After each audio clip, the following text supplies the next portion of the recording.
Hi friends, today we are going to learn how to make tomato gazpacho. I'm here with my friend Claudia Avila and I'm going to teach her how to make it so you can learn.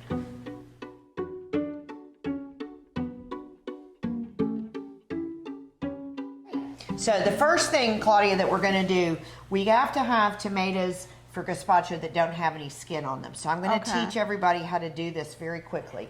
So this is a Roma tomato, right? Okay, yes. And I'm going to take a really sharp knife and just come down here. You're not going all the way in, but you're just going to make little cuts into this, okay? So I'm going to do this one, and then I'm going to let you take the knife. Yes. And you're going to do this one, just little cuts. Use the far end of the knife, yep, just like that. And come down the side. You're not going far in, just little cuts. And then so it's easier to peel. Right, so what we're going to do is we're going to drop this into some hot boiling water, which I have right here. Leave it in for maybe a minute, maybe a touch longer, and then you just peel the skin right off, okay? So let's put it in the water. You put yours in. Okay. All right. So I'm gonna show you this, but while this is cooking, it needs a minute or so. You will start to see the skin to pop off once it's ready to peel. Okay. But in order to make the gazpacho, we have two different kinds of tomatoes here, okay? So this is a pureed tomato. Okay. So this is about 3 tomatoes. So once the peel comes off, you just drop those into the blender and make them really smooth, okay? Yes. And that's all that is. And then here we have 2 of the same tomatoes, no peel, but diced. Okay. No seeds, right? No seeds. But you know, have you had gazpacho before? I have. And usually, sometimes it's smooth, right? Yes. And sometimes it's chunky. Now, I like chunky gazpacho. I like smooth. You like smooth. Well, we're making chunky gazpacho today. Okay, no, that's okay. But if you want to make it smooth, you just take everything we're going to do and put it in the blender. Okay. That's the only difference, and then you can make it smooth, okay? So let's see, the tomatoes are still trying to pop the skin off. They're almost ready. But we're gonna start making this. So let's start with the pureed tomatoes. Okay. So again, this is 3 pureed tomatoes that no skin. Okay. A little bit of seed is okay. You can take some of the seed out. Okay. All right. And then our diced tomato goes in next. So when you're making gazpacho, you want to mix all of the vegetables first and then add the seasonings and the liquid.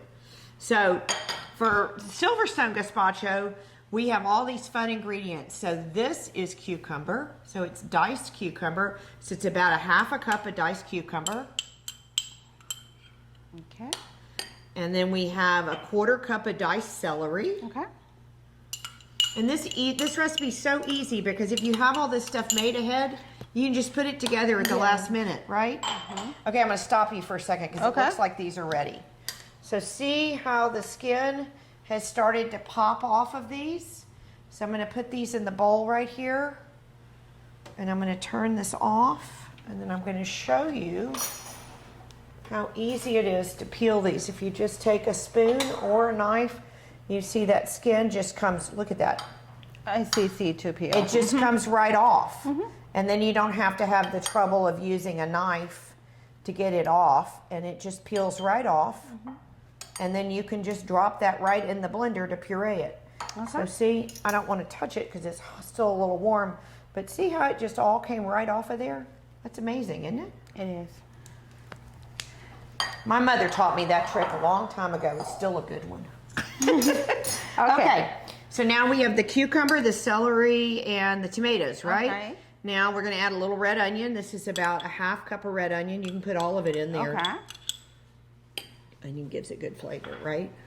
And what is this, Miss Stone? That is basil. This is fresh basil. Smell that. Does that smell good? It is. Okay. Because it's fresh. Should I put it? Yeah, all of it. Okay. Put it all in. That's about 3 tablespoons of basil.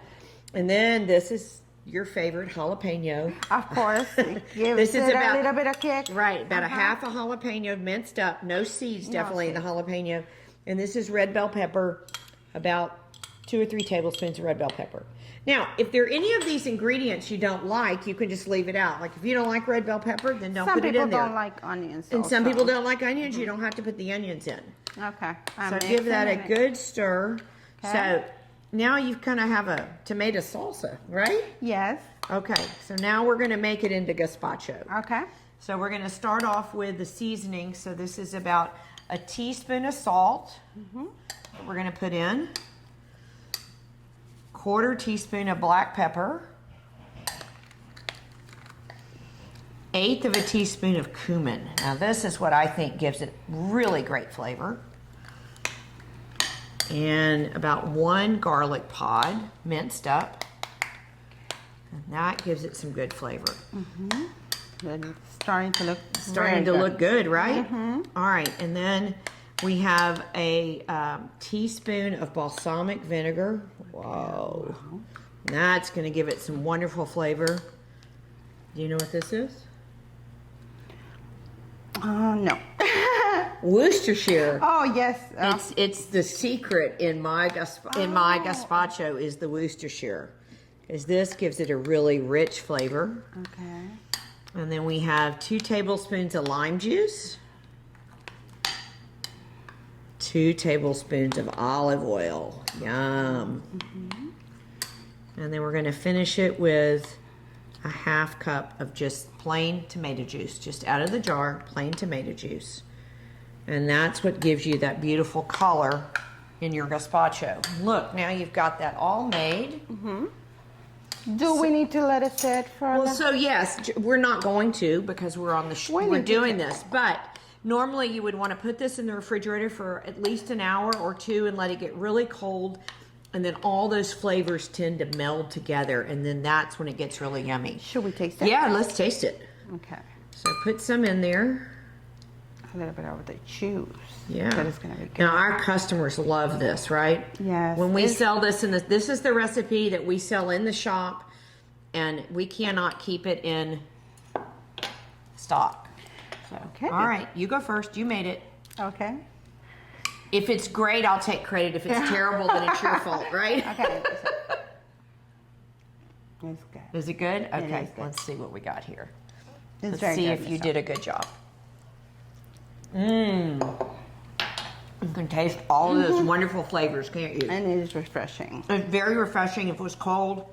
In the summer, I like to serve this as a first course. If you wanted to serve it as an entree course, you could put some jumbo lump crab meat in it. That would be really, really good. Or cobalt shrimp. Or you can just serve it as a little appetizer before you have dinner. So, we did it. We did it. Okay. And it's a wonderful, refreshing gazpacho. We enjoyed being with you today. I encourage you to embrace the experience of cooking. Cheers. Thank you, Claudia. Thank you.